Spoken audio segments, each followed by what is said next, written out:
అండి. మా అమ్మమ్మ చెప్పిన కోడిగుడ్డు పులుసుతో మీ ముందుకు వచ్చేసాను. చాలా సింపుల్గా చేసుకోవచ్చు, టేస్ట్ మాత్రం అద్భుతంగా ఉంటుంది.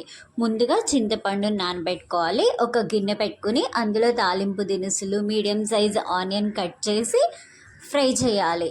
ఈలోపు ఒక గ్లాస్ ఆర్ 2 గ్లాసెస్ పులుసు మనకు ఎంత కావాలో అంత వాటర్ పోసుకోవాలి.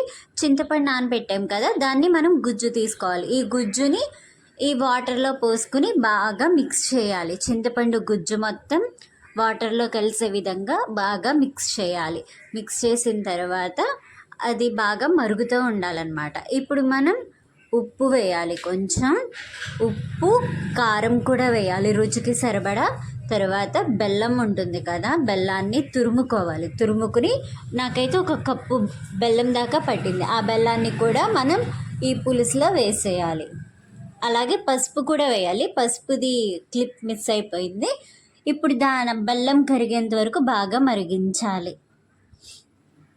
ఇప్పుడు మనం ఈ స్టేజ్లో ఉన్నప్పుడు మూత పెట్టేసుకుని మరిగించుకోవాలి. ఈలోపు మనం ఉడికించిన గుడ్లు తీసుకుని, చిన్నవి కాబట్టి నేను ఒక 10 తీసుకున్నాను, పెద్దవైతే మీకు ఒక 5-6 తీసుకోవచ్చు. వాటిని ఈ విధంగా ఘాట్లు పెట్టుకోవాలి. మన ఇష్టం, గుడ్డుకి ఘాటు ఏ విధంగా అయినా పెట్టుకోవచ్చు, ఎవరిష్టం వాళ్ళది. ఇప్పుడు మనం మరుగుతున్న పులుసులో గుడ్లన్నీ వేసేయాలి.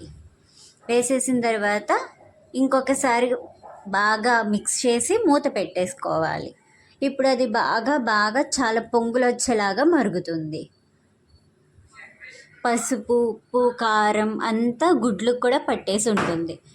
ఈ విధంగా ఉన్నప్పుడు స్టవ్ ఆఫ్ చేసేసుకుంటే చాలు. అంతే, వేడి వేడి గుడ్డు పులుసు రెడీగా ఉంటుంది. ఒకసారి మీరు కూడా ట్రై చేయండి.